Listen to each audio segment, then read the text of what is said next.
임차인한테 연락이 왔어요. 이게 예전에 있었던 계약서인데, 작년에 이제 2023년도 10월 달에 계약을 한 겁니다. 9월 달에 계약을 하고 10월 달에 들어갔네요. 자, 보증금 2억 4천에 계약금 5% 1200만 원 넣고 잔금을 10월 달에 해서 들어갔어요. 여기에 보면 계약이 어떻게 되냐면 등기사항 전부 증명서 상에 융자가 없다. 융자가 없이 했어요. 그 다음에 전세 계약 기간 중에 임대인은 융자 없는 조건을 한다. 이렇게 써놨습니다. 그리고 전세금 반환 보증보험 증권 가입하는 동의 협조하는 걸로 이렇게 계약을 진행했어요. 자, 이렇게 계약했습니다. 특약이니까 이거는 임대인하고 임차인하고 협의해서 특약을 정할 수가 있죠. 그렇게 해서 이제 계약을 진행한 겁니다. 자, 전세 2년으로 계약을 했는데 갑자기 임대인한테 연락이 왔어요. 아파트, 그러니까 이제 뭐 이렇게 잠깐 들어보니까 어디에 있는 어느 지역에 있는 뭐 아파트를 하나 등기를 쳐야 돼. 돈이 좀 부족하시대요. 그래서 이 해당 아파트를 가지고 은행 대출을 1억 원 정도를 받게끔 하려고 한다고 얘기를 하시더라고요. 그러면서 임차인한테 그렇게 연락이 온 거죠. 그러니까 그 임차인이 대출을 받으면은 문제가 되지 않을까? 이런 걱정 때문에 저한테 연락이 왔어요. 그래서 어떻게 될까요? 이렇게 이제 연락이 온 거예요. 어떻게 될까요?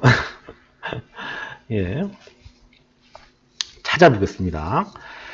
몇 가지 사항을 체크해야 돼요. 그러니까 임대인이 대출을 받지 않는 조건으로 계약을 했는데 계약 기간 중에 한 1년 만에 그 계약 기간 중에 어떻게 보면은 지금 대출을 좀 받겠다고 하는 그 상황으로 계약 변경을 하는 내용이잖아요. 계약 내용에 대해서 변경.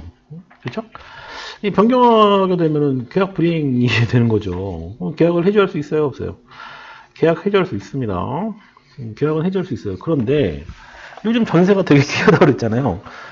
전세가 무지개합니다. 물건이 많이 없어요.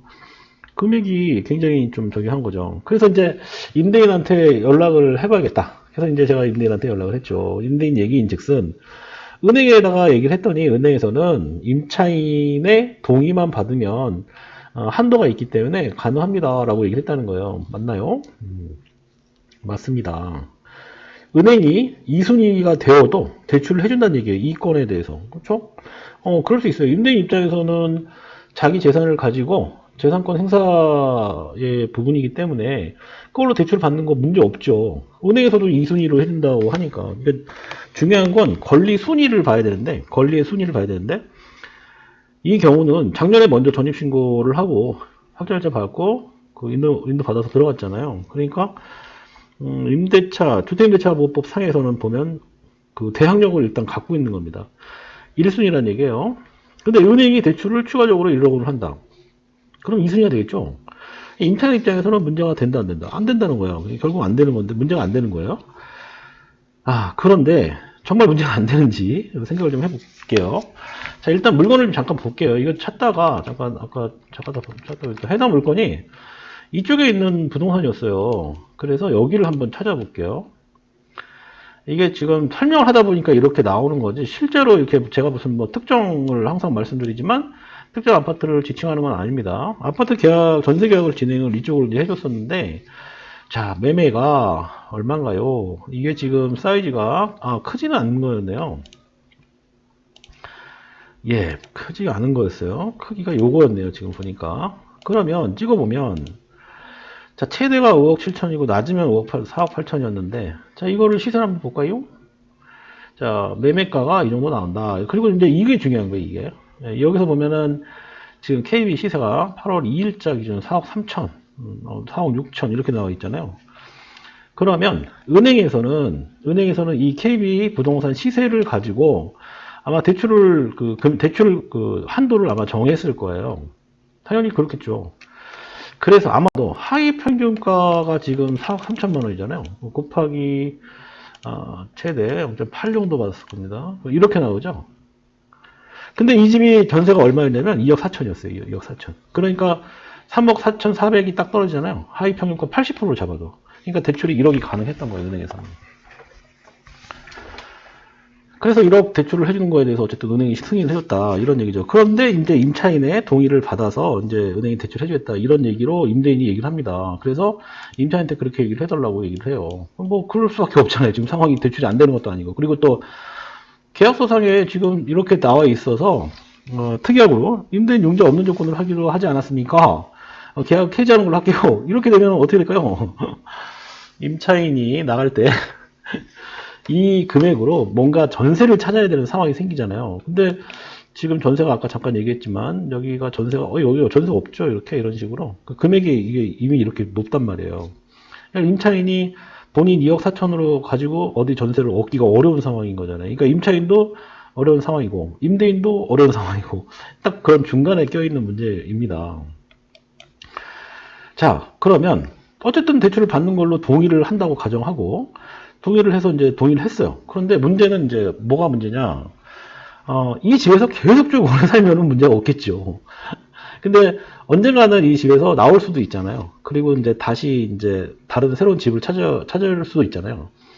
근데 문제가 뭐냐면 첫 번째 지금 그림상으로 보면 이 임차인들이 권리 순위 1순위라고 그랬잖아요. 근데 여기 1순위인데 여기다가 이제 은행이 대출을 해줘서 1억 원을 빌려가면 근저당권이 1억 원이 또 생기는 거잖아요. 그렇죠? 그러면 1순위, 2순위로 봤을 때 그 다음에 전세를 받는 사람은 어떻게, 전세로 들어오려고 하는 사람은 어떻게 될까요? 그쵸?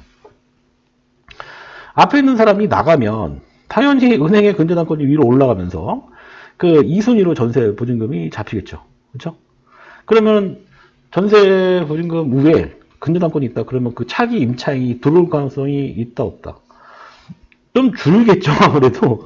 앞에 근저당권이 있으면 본인의 보증금에 대해서 전세금 반환 보험 증권을 100% 끊는다 하더라도 불안해 할 수 있어요. 이런 경우는. 그래서 임차인을 이제 다음 이제 차기 임차인을 맞추는 게 조금은 어려울 수 있다. 그러면 결국은 여기 있는 사람은 임대인이 이 돈을 해주지 않으면 나기가 힘든 상황이 생길 수 있잖아요. 그 부분은 만약에 그럼에도 불구하고 내가 나가야 되는 상황이다 그러면 여기 지금 보면은 전세 반환 보증보험 증권 가입하는데 동의를 했었고 임대인이 협조하기로 했었어요. 그래서 실제로 전세 반환 보증보험 증권을 끊었습니다. 그리고 결국은 차기 임차인이 안 정해진다 그러면 임차인은 그냥 현 임차인은 그냥 나가면 되는 거죠. 보증보험 증권에서 그 반환 다 받은 다음에 나가면 되는 거죠. 대신 그 두 번째 들어오는 임차인이 앞에 근저당권이 있으니까 아무래도 들어오기가 좀 어려운 상황이 될 수도 있다. 예, 오늘의 결론이 그겁니다. 네. 어쨌든 오늘 지금 문의가 이렇게 왔었는데, 현 임차인은 뭐 사실은 2순위가 근저당권 본인이 이제 전세가 1순위로 되어 있으니까 뭐 사실은 문제는 없지만 그래도 이제 아무래도 이제 두 가지를 선택할 수 있다. 이렇게 설명을 드렸죠. 첫 번째, 계약 해지 사유이기 때문에 나갈 수 있다? 그러니까 계약 해지하고 나갈 수 있다. 그럼 계약 해지 사유가 임대인의 그 요건이잖아요. 그럼 뭐 수수료, 부동산 수수료 이사비 받고 나가면 되는 거죠. 그 합의해서 나가면 되는 거예요. 근데 현재 이 금액으로 그러니까 1년 전에 비해서 전세 보증금이 많이 올랐어요. 그래서 찾기가 좀 어려우니까 이제 가급적이면 지금 이제 보증 관련된 부분에 문제가 없으니까 그냥 있는 게 그냥 사는 게 더 낫지 않을까라는 이제 의견을 좀 드렸습니다. 자, 추가적으로 궁금한 사항 있으시면 네, 댓글 남겨주세요. 이렇게 사례가 좀 있어요. 계속 이런 것도 가끔 올려드리겠습니다. 고맙습니다.